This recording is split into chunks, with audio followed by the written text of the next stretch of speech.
అందరూ ఉండి ఈరోజు అతనితో చెప్పిస్తూ ఉన్నారు.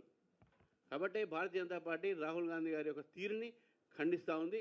ఎవరైనా సరే ఈ భారతదేశంలో ఉన్నవాళ్ళు ఓడినా గెలిచినా ప్రజాస్వామ్యాన్ని మనం నమ్ముతాం.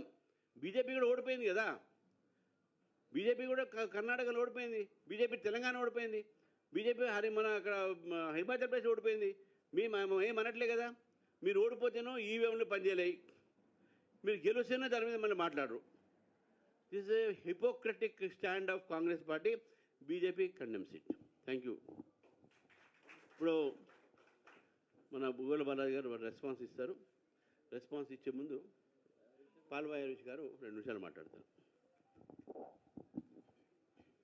ఇవాళ గువ్వల బాలరాజు గారు మాజీ ఎమ్మెల్యే భారతీయ జనతా పార్టీలో చేరుతున్న సందర్భంగా వారికి శుభాకాంక్షలు. వారితో పాటు వచ్చిన వందలాది మంది కార్యకర్తలకు, నాయకులకు అందరికీ కూడా శుభాకాంక్షలు.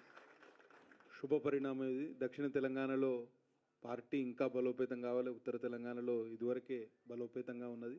కాబట్టి ఇది చేరికల పరంపర ఇంకా పుంజుకోవాలి. పార్టీ ఇంకా 3 పూలు 6 కాయలుగా విస్తరించాలని మనస్ఫూర్తిగా ఆశిస్తూ సెలవు తీసుకుంటున్నా. జై హింద్. బోలో భారత్ మాతాకి.